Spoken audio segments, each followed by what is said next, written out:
C'est la suite à la troisième partie des Sartois du Hub, juste avant de recevoir Corentin Piou et de parler du personal branding et également de son podcast. Place aux Zap cette semaine et c'est maintenant.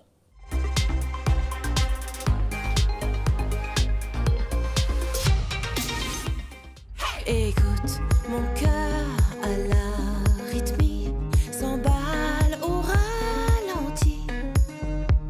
Écoute, il ne sait plus vraiment s'il danse sur tous les temps. Il voudrait bien, il ne veut plus, s'affole de rien.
Écoute, mon cœur à la rythmie.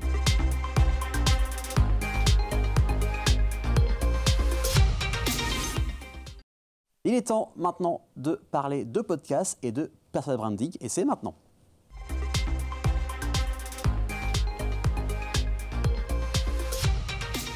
Le personal branding, on en parle de plus en plus depuis quelques années maintenant.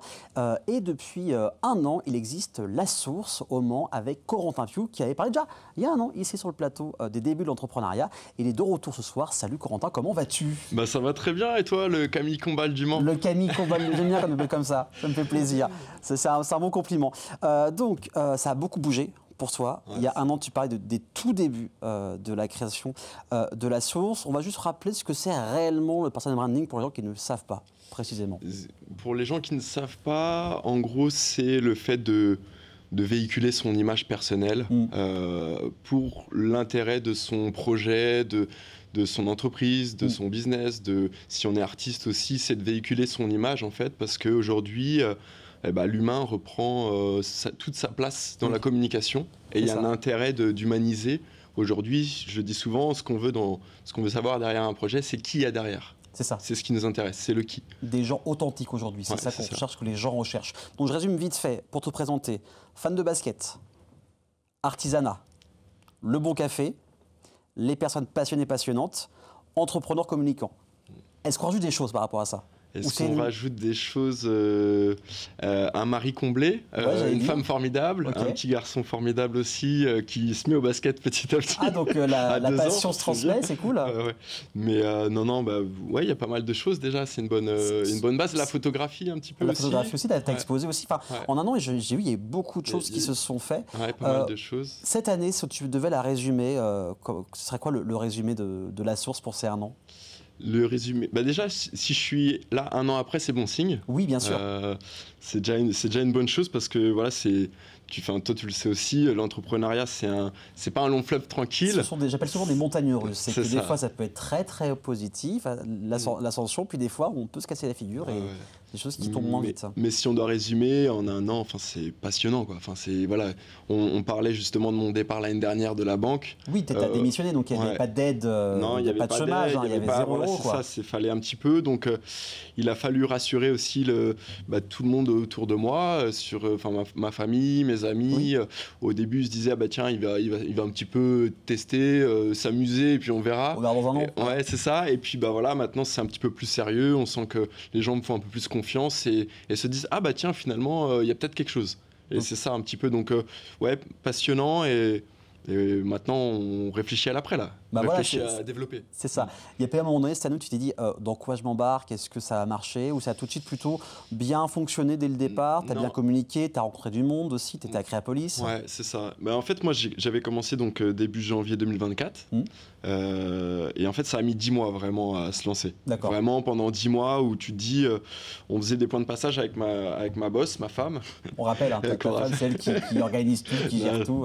Non, mais en fait, on faisait des points de passage et puis potentiellement tous les mois ça pouvait s'arrêter. Ouais. On essayait de voir. Il y a eu des mois difficiles, tu vois. Le mois d'août l'année dernière, je m'étais pas rendu compte, mais quand tu bosses 40 heures par semaine et à la fin du mois tu rentres 300 €. Oui. Tu fais le ratio, tu vois, de ton nombre d'heures et puis par rapport à l'heure, tu es payé 2 € l'heure. C'est pas énorme. Tu te dis, voilà, c'est pas. Donc il y a des moments comme ça qui sont difficiles. Et en fait, à un moment donné où j'étais dans une étape en octobre de qui tout double. Ouais. Soit ça s'arrête et puis bon, ce sera une bonne aventure. Soit on y va vraiment à fond. Et il y a une personne qui m'a beaucoup aidé et sur lequel on bosse ensemble, c'est Julien Mille. Oui. Où en fait, voilà, il y a eu justement allez, on y va. C'est lui qui m'a un petit peu redonné aussi cet élan-là. À un moment donné, on a eu une conversation ensemble autour d'un café. Tiens, on va en photo. C'est un peu une bromance, j'ai l'impression, avec Julien. Ouais, il y a un peu de ça. C'est des aventures. On s'est rencontrés au Startup Weekend, justement l'événement Le Mans Innovation l'année dernière. Et puis j'ai dit, en fait, il y a un potentiel. C'est un designer graphique qui est connu dans toute la ville sans qu'on s'en rende compte. Parce il fait des tableaux, mais je vous assure, c'est vraiment magnifique. Et voilà, c'est ça. Et en fait, il a un potentiel artistique qui est énorme. Et l'idée, c'est qu'on travaille un petit peu là-dessus. Donc voilà, on se repousse un petit peu dans nos retranchements. Parce que lui, il a un petit peu peur de la prise de parole en public. Oui. Donc j'essaye de le booster là-dessus. Et moi, j'ai le vertige. Et voilà où il m'a emmené la dernière fois. Donc, on se pousse l'un et l'autre. On se tire vers le haut. Donc c'est bien. Parce que beaucoup de gens se disent entrepreneur, c'est solo et tout. Mais en fait, il faut être accompagné. Il faut rencontrer d'autres personnes pour te booster vers le haut. Est-ce qu'aujourd'hui, le personal branding, ça a changé en un an? Est-ce qu'il y a des codes qui ont changé ou c'est à peu près la même chose qu'en 2024? En fait, moi, je suis très attaché au territoire du Mans. Oui. Il y a une caractéristique aussi, c'est je suis fan de ma ville du Mans. J'adore mon territoire, le Mans, la Sarthe, c'est vraiment quelque chose qui m'anime. Et en fait, il y a tout un travail aussi d'apprendre aux gens ce que c'est. Je suis content d'être aussi le seul à faire ça vraiment à plein temps au Mans. Mais il y a un travail aussi d'éducation sur ce sujet-là, qui est encore un anglicisme, on en parlait l'année dernière. Et donc c'est pour ça, là j'anime des matinales. J'ai eu la chance de voir Violaine, de rencontrer Violaine du village Baïséa, côté Gare Sud. C'est ça. Et donc du coup, qu'elle me lance aussi sur ce sujet-là. Et donc j'anime des matinales justement sur ce sujet et ça marche super bien. Les gens sont très réceptifs et donc c'est intéressant. Donc il y a le sujet en tant que tel, il évolue.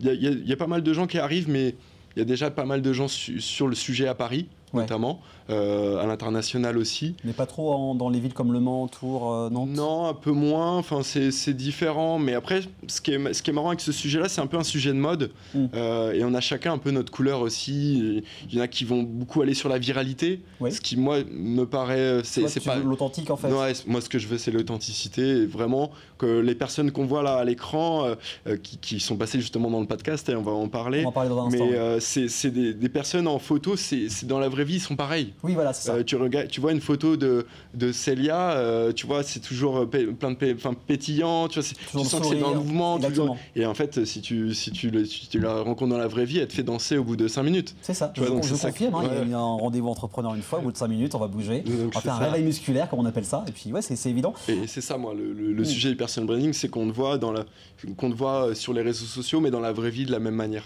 Et comment on reconnaît un bon personal branding? comment on reconnaît? Déjà, quand l'image elle est authentique, Oui. quand on se dit tiens, et quand il y a aussi une part d'humanité qui se dégage. Enfin, il y a vraiment des émotions, en fait. Tu vas dégager des émotions et tout ça. Et on en parlait tout à l'heure. On rencontre des gens passionnants. Hein, on verra après. Je fais le teasing de parlé avec Julien qui passe ouais. juste après. C'est ça qui est passionnant. Et justement, moi, j'ai un triangle d'or. C'est la personne, si elle arrive à véhiculer la passion qu'elle a dans son projet, si elle montre de l'expertise dans ce qu'elle fait et si elle a du talent dans ce qu'elle fait, et ben là c'est un personal branding, c'est banco, ouais. Et c'est combo gagnant. Ouais, c'est combo gagnant. Et la personne qui incarne bien ça, justement, on en a parlé, c'est Julien Mille, justement, sur ces sujets-là. On le dit souvent, hein, qui est passionné, passionnant, et puis ils arrivent à transmettre des histoires, des choses. On va parler du podcast maintenant, qui est appelé La Source, comme ça, on va pas se tromper, voilà. La Source, le podcast, où tu as plusieurs types de personnes. Tu as des PDG que j'ai écoutés. Il y a Lucie Barrier, dont tu parles souvent sur LinkedIn, qui est la PDG de l'atelier Saint-Luc, qui a aussi fait Salle Netige, Violaine Guittet, dont on parlait, de Village by CA. Comment tu choisis tes intervenants, tes invités? Alors, il faut savoir qu'au début, on les sent pas intimidés, mais l'exercice, je sais pas trop. Et plus vous allez parler, plus ils se détendent et ils sortent des anecdotes incroyables. Comment tu choisis tes invités? Au coup de cœur, beaucoup. Aussi en fonction des rencontres. Ouais. Là, il y a un épisode qui est sorti aujourd'hui avec Sylvain Duclos. Okay. Qui est le directeur de la Forêt, mais c'est ça comme. Exactement. Et en fait, on m'a mis en relation. Okay. On m'a dit, tiens, comment tu sélectionnes tes invités? Il y a Sylvain qui pourrait être hyper intéressant, est-ce que tu pourrais... Et j'ai dit, bah ouais, carrément, je l'ai rencontré. En plus, il est basketteur. En plus, donc ça faisait un point commun. Voilà, c'était des sujets. Et c'est un petit peu sur la rencontre. Il y a plein d'anecdotes comme ça. Donc, si tu parlais de Faisal Netige, par exemple, moi, j'ai lu son livre. L'été dernier, j'étais transporté et je l'ai rencontré au MSB. D'accord. Et je dis, mais vous êtes Faisal, et en fait, c'est comme une groupie. Tu vois, j'ai comme une groupie, je dis, vous êtes Faisal, et sans me dire, mince. Je fais le fan, ouais, je fais c'est ça. Et en fait, ça a été une rencontre sincère, et après, on a déjeuné ensemble, et je me suis dit, mais non, mais Faisal, il a tellement de choses à raconter. Et en fait, c'est comme ça que ça se fait. Donc, ça se fait un peu naturellement. Oui. Violaine, c'était pareil, elle n'était pas trop pour au début, puis j'ai réussi à la convaincre. Tiziano aussi, Fukojini, qui est passionnant aussi, qui est artiste, lui, qui a exposé les Tokyo, enfin voilà, qui est une histoire passionnante. Donc, en fait, c'est juste. En fait, le podcast, ça incarne vraiment le projet La Source, parce que c'est des personnalités de la vie locale. C'est ça. On ne se rend pas compte, mais on a ça à côté de chez nous. Ah, des gens qui ont exposé au Palais de Tokyo, je ne connais pas beaucoup. J'en connais une. Non, on a des vrais talents sur le territoire, dans le département, donc c'est vraiment au coup de cœur. On sent en vrai que le côté authentique des personnes, et les gens se lâchent en fait, naturellement. Parce qu'il faut juste prendre le temps, c'est entre quoi, 1h30 à 2h, plus de 2h des fois sur certains podcasts. Ouais, ça dépend. Ça dépend en fait C'est une discussion quoi. En fait, ça. On est immergé dans la discussion. Ouais, c'est ça. Et en fait, on vit une aventure. Enfin voilà, moi, le but c'est de passer un bon moment. Que nous, déjà, quand on enregistre, on passe un bon moment. Oui, bien sûr. Et qu'ensuite, les gens qui nous écoutent, si possible, passent aussi un bon moment, découvrent des choses, découvrent des anecdotes. Et ça marche plutôt bien, je suis content. Génial. Donc, il faudra qu'on en fasse ça ensemble. Moi, je suis ouvert à la discussion, avec grand plaisir. Tu parlais beaucoup de ta femme cette année, et du coup aussi l'année dernière, qui te soutient. C'est un peu, comme tu dis, c'est ta boss. Ça a bien évolué. Là, tu as dit que ça a mis 10 mois pour évoluer. Aujourd'hui, ta femme, par rapport à ton évolution, qu'est-ce qu'elle en pense? Elle est beaucoup plus rassurée. Je m'en doute. Elle me booste, hein. Vraiment, elle me booste. C'est un vrai moteur. Je suis vraiment heureux de l'avoir au quotidien. C'est vraiment. J'aurais du mal à faire ça seul. À mener ça seul, j'avais déjà eu une première aventure entrepreneuriale et j'étais seul dans la vie. D'accord. Et là, en fait, de l'avoir, c'est un vrai soutien et ouais, c'est un moteur. C'est un moteur. Et des fois, voilà, je me pose des questions, je lui pose et on échange là-dessus. Elle est plutôt bienveillante. Et ouais, elle me pousse parce que l'idée maintenant, c'est là pour l'instant, je suis en auto-entreprise. Oui. C'est que d'ici 1 an, je passe en société. D'accord. Donc, j'ai commencé des différentes étapes et donc il y a différents projets. Donc là, c'est plus facile. C'est plus facile. J'ai 3-4 mois un peu d'avance maintenant. Je suis plus au mois le mois. D'accord. C'est plus facile aussi. Et ça permet de se dire, on peut commencer à construire. Oui, voilà. Et voir un petit peu plus loin. Voilà, moi j'ai cette ambition d'à 10 ans d'avoir une agence de 10 personnes qui tourne et d'avoir une centaine de personnes accompagnées et voilà, sur lequel on travaille. Et mon goal ultime, ce serait d'avoir Timothée Chalamet. Là en plus, voilà. il est super sympa, il passe bien. Il parle français. Il parle très bien français, parce que Saint-Etienne pour lui c'est une affaire de cœur. Et pour finir, quels sont les projets dont on peut parler qui vont arriver? Donc le podcast toujours qui va continuer. Le podcast qui va continuer. Dans les projets qui vont arriver, je travaille sur Calliope. Ça, c'est un sujet plutôt administratif, donc c'est pas ce qui me passionne le plus. Je m'en doute. Il y a le site internet aussi sur lequel je commence à réfléchir. Et il y a aussi, je vais sûrement m'attaquer un peu à YouTube.